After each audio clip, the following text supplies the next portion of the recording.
Assalamualaikum warahmatullahi wabarakatuh. Perkenalkan, nama saya Anissa Amelia Dewi dari Fakultas Ilmu Komunikasi, jurusan Hubungan Masyarakat. Di sini saya akan menjelaskan tentang implementasi bela negara dengan judul Lingkungan yang Hijau dan Asri, baik di hutan dan di masyarakat sekitar. Sebelumnya, kita harus tahu apa itu implementasi bela negara. Implementasi bela negara adalah sikap dan perilaku warga negara yang dijiwai oleh kecintaannya terhadap Negara Kesatuan Republik Indonesia yang berdasarkan Pancasila dan Undang-Undang Dasar 1945 dalam menjalin kelangsungan hidup bangsa dan negara yang seutuhnya. Banyak yang bertanya mengapa kita harus implementasi bela negara. Implementasi bela negara adalah salah satu wujud kecintaan kita terhadap negara Indonesia. Di Indonesia, proses pembelaan negara sudah diatur secara formal ke dalam undang-undang. Di antaranya, sudah disebutkan ke dalam Pancasila serta Undang-Undang Dasar 1945, khususnya pada pasal 30.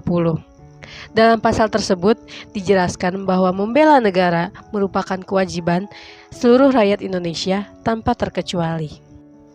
Salah satu contoh implementasi bela negara adalah menjaga kebersihan dan keasrian alam. Mengapa menjaga kebersihan dan keasrian alam? Karena menjaga kebersihan dan keasrian alam mempunyai banyak manfaat, yaitu yang pertama, terhindar dari penyakit yang disebabkan oleh lingkungan yang tidak sehat. Yang kedua, lingkungan menjadi lebih sejuk. Yang ketiga, bebas dari polusi udara. Yang keempat, air menjadi lebih bersih dan aman untuk dikonsumsi.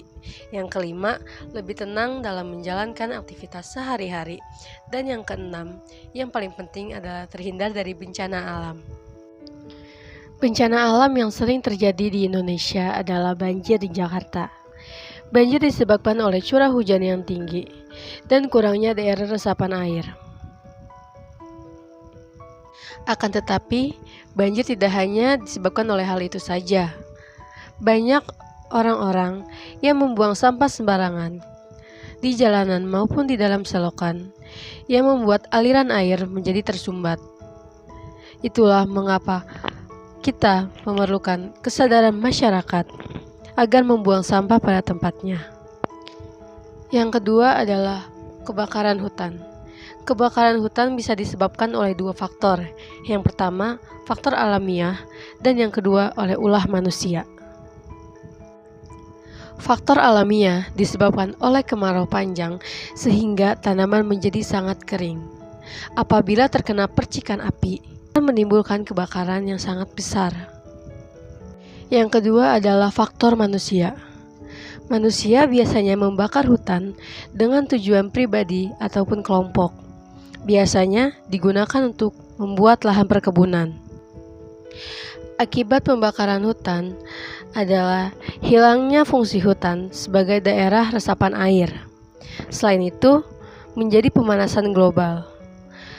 Kebakaran hutan dapat menghasilkan asap dan karbon dioksida dan gas lainnya. Selain itu, dengan terbakarnya hutan akan menurunkan kemampuan hutan sebagai penghasil oksigen. Berikut adalah wawancara saya dengan beberapa orang yang terkait dengan hal tersebut. Perkenalkan, nama saya Nisa Amelia Dewi. Di sini saya sedang dengan Bapak Iqbal. Saya akan mewawancara tentang implementasi bela negara. Selamat pagi Bapak Iqbal. Selamat pagi. Sebelumnya Bapak tahu apa arti bela negara itu? Kalau bela negara itu seanggapan saya sih sama-sama memperjuangkan yang ada di Indonesia atau yang disebut NKRI. Gitu. Salah satu implementasi bela negara adalah mencintai lingkungan hijau, lingkungan yang asri, betul. Di sini kan Bapak bekerja sebagai di Dinas Kehutanan ya? Kehutanan kota. Alasan Bapak bekerja di profesi ini apa sih Pak? Kalau saya di bidang ini, saya mencakup peranan admin. Ya, jadi kalau misalkan ada pelayanan untuk penguburan di TPU Kepaduri, Ya, jadi saya yang mengarahkan untuk persyaratan dan letak makam gitu. Jadi agar ahli waris itu paham, mengerti, dan bisa melakukan atau sebagaimana caranya kita mempermudah masyarakat yang ada di DKI Jakarta gitu. Eh, Kalau menurut Bapak nih, meskipun Bapak di administrasi, tapi kan Bapak di lingkungan hijau juga kan. Bagaimana menurut Bapak keadaan lingkungan hutan yang sekarang gitu? Lingkungan yang sekarang itu kan yang saya tahu nih dari arahan Pak Gubernur ya, Iya, iya. Pak Anies, itu larangan kalau untuk di hutan itu sebenarnya udah tidak ada pembakaran lagi, udah tidak boleh adanya pembakaran pembakaran seperti kayu atau sampah-sampah itu seharusnya tidak ada karena menyebabkan polusi udara. Karena yang sekarang ini kita harus bisa mengurangi hal-hal yang seperti itu, yang untuk apa, yang pembakaran liar gitu. Kalau untuk di hutannya sendiri, kita harus melestarikan karena penghijauan atau go green itu sangat baik buat eh, apa? Buat pertumbuhan atau ekosistem yang ada di dunia. Gitu. Eh, Selanjutnya kan tadi Bapak bilang ada kegiatan Go Green ya Pak. Selain Go Green itu ada tindakan apa saja yang sudah dilakukan gitu?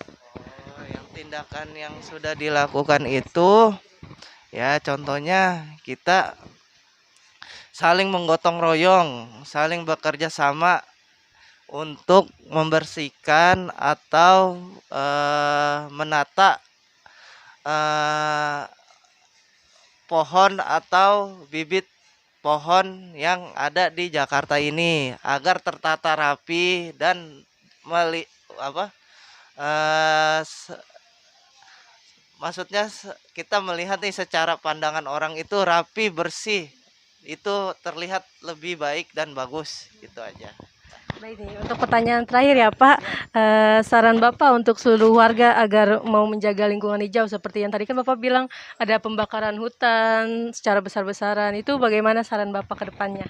Ya, cara kita ini aja ya, saling berkoordinasi atau saling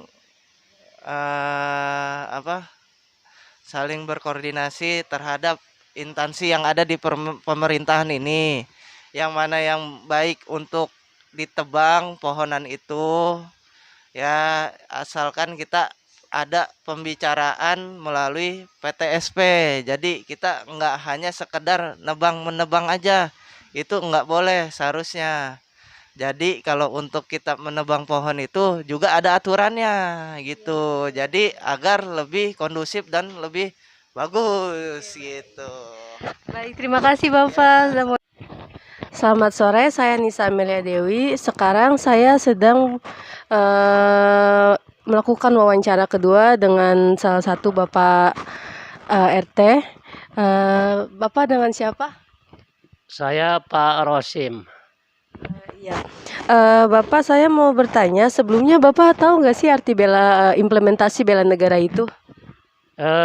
Kalau menurut saya sih implementasi bela negara itu mewujudkan kecintaan seseorang terhadap suatu negara dan lingkungan. Oke, mewujudkan satu kecintaan terhadap negara ya salah satu implementasi bela negara itu kan adalah mencintai lingkungan, menjaga lingkungan agar tetap asri, agar tetap hijau. Kalau menurut Bapak, bagaimana keadaan lingkungan Bapak yang sekarang? Kalau menurut Bapak sih masalah lingkungan udah cukup bersih dan terawat gitu. Oke, karena sudah cukup bersih dan terawat, masih ada gak sih Pak permasalahan-permasalahan yang timbul di lingkungan Bapak itu? Kalau Bapak perhatiin sih masih ada, masih kadang-kadang warga itu membuang sampah sembarangan. Kadang-kadang mereka melempar-lempar aja ke solokan gitu. Terus tindakan apa saja Pak yang sudah dilakukan dalam menjaga lingkungan bersih itu? Tindakannya apa? Jadi mengadakan kerja bakti seminggu sekali, dan di sini juga masih ada petugas-petugas sampah yang setiap hari mengambil sampah di lingkungan. Baik, ini pertanyaan terakhir ya Pak. Saran Bapak untuk seluruh warga agar mau menjaga lingkungan agar tetap hijau, tetap bersih, tetap asri itu bagaimana Pak saran Bapak? Saya kira perlu sadar diri bahwa lingkungan itu perlu kita rawat, perlu kita jaga supaya kenyamanan kita juga enak gitu, enak dilihat juga enak dipandang, kesehatan juga terjaga gitu. Baik, segitu aja ya Pak wawancara dari saya. Terima kasih sebelumnya. Kesimpulannya adalah kita harus mengimplementasikan bela negara dengan cara menjaga kebersihan dan keasrian alam. Karena hal tersebut dapat mengurangi bencana alam yang terjadi di negara kita, negara Republik Indonesia. Bagi orang-orang yang sering merusak alam, sadarlah karena dampak yang dihasilkan oleh alam tidak hanya terkena oleh diri kita saja, akan tetapi dampaknya akan terkena oleh orang lain. Sekian video dari saya, kurang lebihnya mohon maaf. Wassalamualaikum warahmatullahi wabarakatuh.